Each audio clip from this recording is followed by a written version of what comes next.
Hi, and welcome to week 4 in review.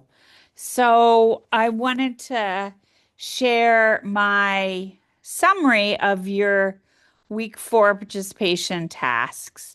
So, the first week 4 participation task was related to um, your uh, reflections on self-concept, self-esteem, and identity development. And most people reported that peers, family, social media played a role in their self-esteem, self-concept, and identity development.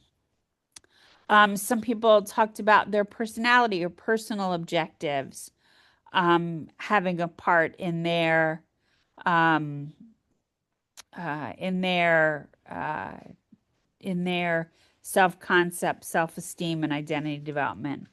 Several people noted societal norms, right? These messages and expectations that society places upon us in different ways through ads that we see, through images. Most of the time, these are unconscious. We don't recognize they're there, but their messages about beauty, how we're supposed to look, how we're supposed to act, how we're supposed to be, right? Or what we're supposed to be able to do. And so several people mentioned that those were things that influenced them. Someone talked about makeup and using makeup, but you buy makeup, you purchase makeup, you put it on to look so that you look natural, which is like an oxymoron, buying makeup to look natural, right? We're using makeup to look natural. Anyway, okay. Different different tangent. Anderson mentioned that culture influenced him, which my guess is culture influenced all of us. But again, were we how aware of that were we? And then someone mentioned being bullied, and clearly our society does not do enough to support people who are bullied and to stop bullying. And bullying is something that we will have to address as educators of adolescents. So thinking about that, reflecting on that, is going to be important. And I wonder how your experiences of these influences, peers, family, social media, your personality, personal objectives, societal norms, culture, unfortunately being bullied, will impact you as a teacher. How will it impact how you relate to your students? How will it impact how you support your students? So again, these are questions I don't have answers for, but just things for you to reflect on. So regarding Erickson, people stated they were in different stages: identity, role confusion, intimacy, isolation, and generativity, stagnation.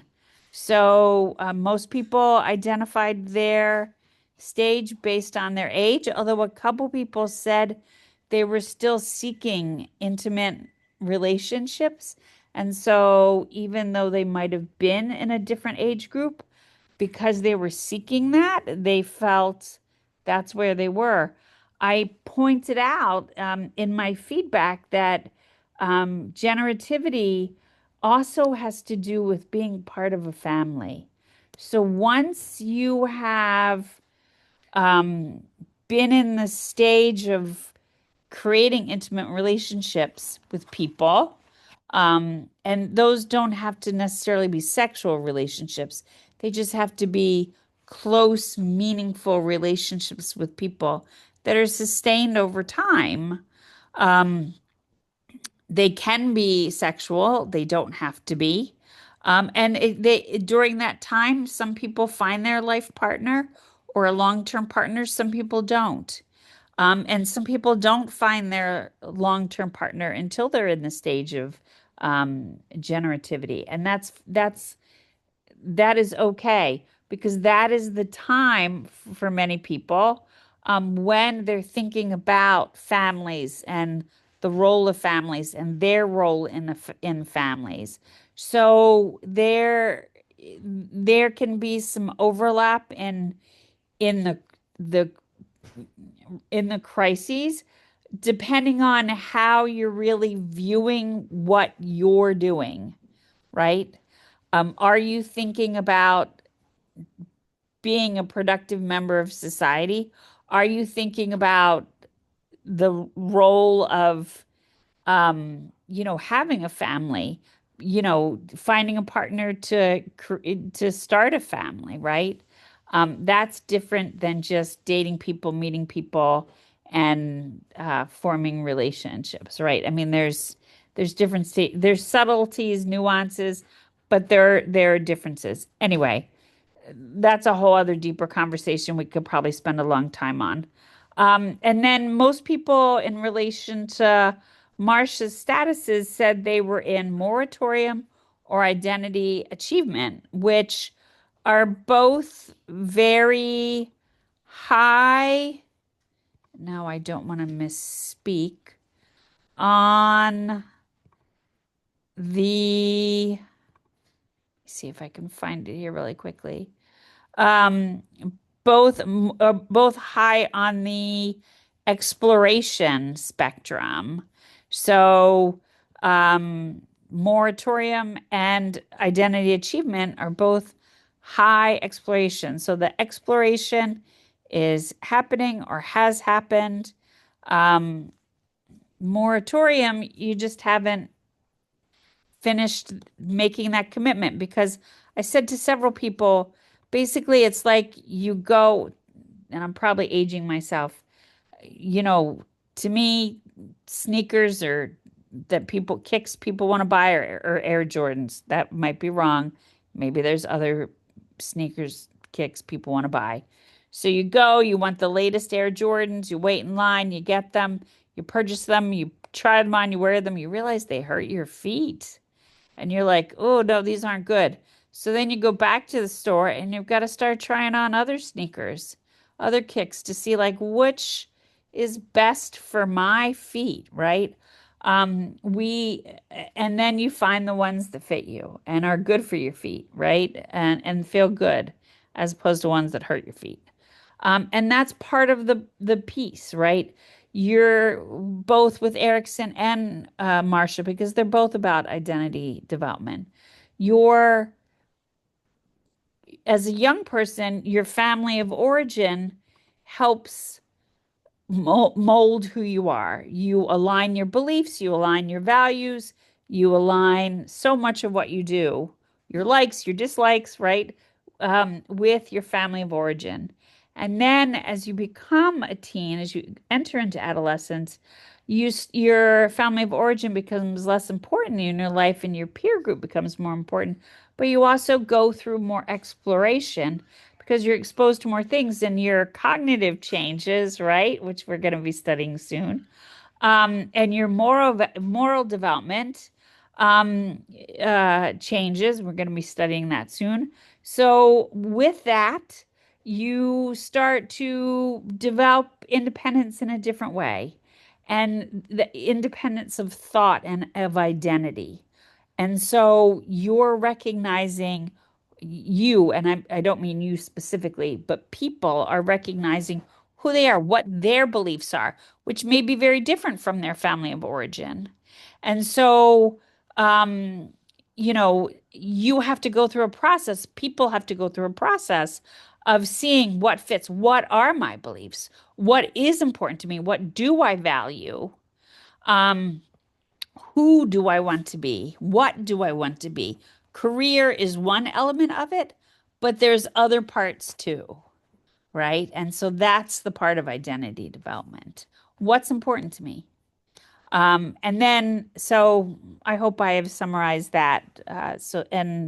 Um, Many people, and once you've realized who you are and what you want to be and feel comfortable in that, both career-wise and values and beliefs. And you've made that you found those kicks that feel comfortable on your feet.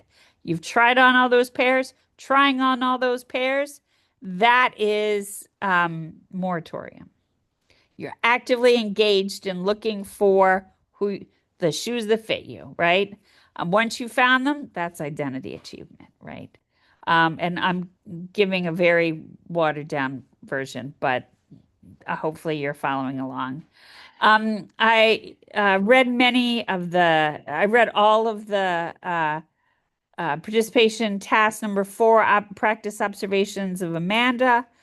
Becoming an observer is a skill that takes time to develop. People had objective observations where they focused on what you could see, hear, count, measure, taste, touch, and feel from Amanda. You described her use of the monkey bars. Many people described how her body moved on the playground, what she did, her interactions with her families, or with her family, excuse me. Some people talked about her verbal interactions with her family. And provided details about what she was wearing, the context, where the observation took place, the equipment that was there, and additional details. So thank you for engaging in that process. You are going to be doing that during your field work, and taking observation notes of a child that you select. So we're going to be diving into that very soon.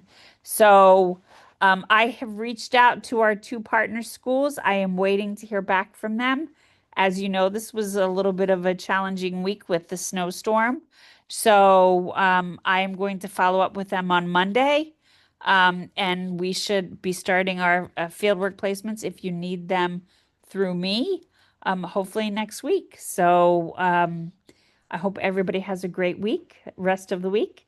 And I look forward to seeing your contributions to our learning community. I hope you have a great rest of the day. Be well.